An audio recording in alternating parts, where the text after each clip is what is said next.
Good morning and a happy Monday to you, Mountain family. My name is Amelia Lee here with you on this March 31st, and the time is now 5 o'clock this morning. And that means it's time to check on in with meteorologist Megan Dusmal for a look at that forecast this morning.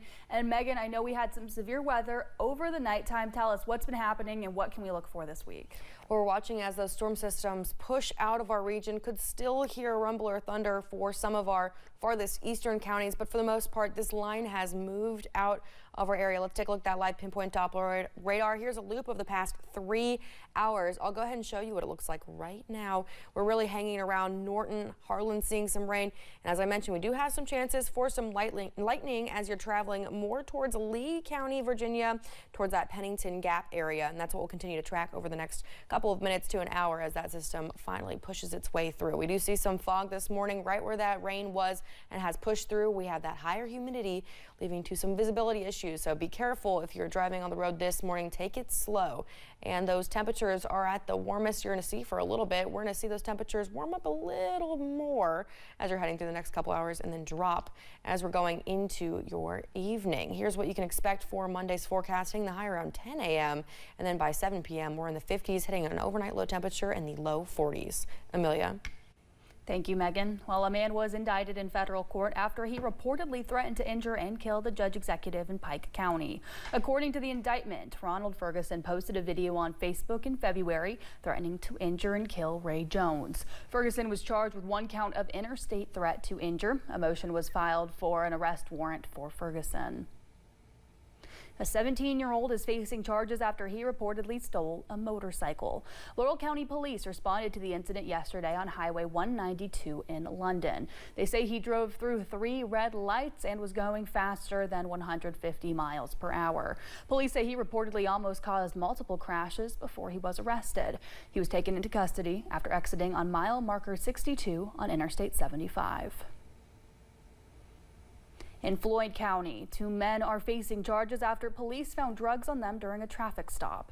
It happened last Tuesday when police noticed a man driving with a DUI suspended license in the McDowell area. When police pulled over and searched Michael Hoover, they found suspected meth in his possession. Police also found suspected meth and fentanyl inside a pillow that Johnny Martin was holding.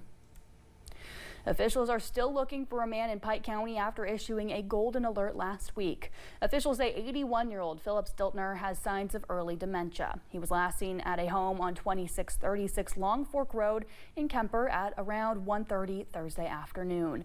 He reportedly was last seen wearing blue jeans and a button-up shirt. He's described as 170 pounds, 5 feet 9 inches. Stiltner reportedly left his vehicle and his cane at home, and it's unknown which direction he traveled in.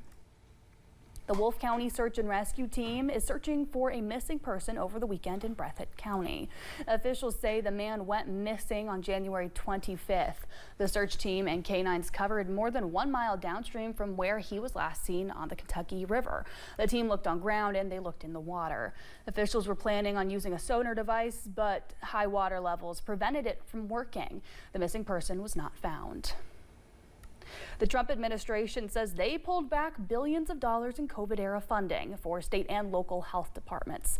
Federal health officials say it's because of the end of the pandemic and not wanting to waste taxpayer dollars. Samantha Valentino is breaking down the impact of the cuts. She learned more than $400 million worth of grants were pulled from Kentucky. $424 million. That's the combined total value of the grants awarded to Kentucky entities that were pulled by the Department of Government Efficiency, or DOGE, this week. Governor Andy Beshear addressed the cuts, saying the state will, quote, go to court if they have to. We have received notice of grants being canceled. It's an unlawful cancellation, and we'll challenge it.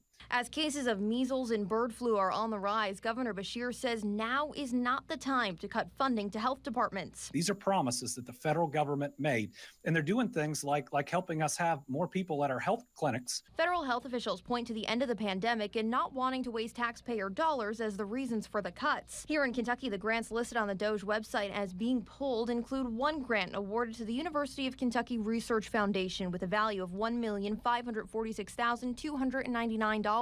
And 2 grants with a combined total value of $16,660,522 are listed as being cut from the Kentucky State Human Resources Cabinet Office of the Secretary. WKYT could not find an entity with this specific name. However, there is a division of human resources within the Office of the Secretary. We reached out to them about the cuts. They told us no entity by that name exists, but they would check further. The DOJ website also lists 11 grants cut from the Kentucky Cabinet for Health and Family Services with a combined total value of $405,897,421. We reached out to the cabinet to ask about the cuts and what this money was being used for. They sent us a statement saying they've received funding termination notices for multiple COVID-related grants. They went on to say, quote, "We have been notified that updated notices are pending with the federal government. We are actively reviewing those we have received and awaiting the updates." We also reached out to the University of Kentucky to ask about the research grant that was cut. They say it was used to support work that started during the COVID pandemic, testing wastewater for the presence of viruses. Last week, Governor Andy Beshear signed House Bill 15 into law, which will allow 15-year-olds to sit behind the wheel earlier than before. The age requirement will now lower from 16 to 15 years old.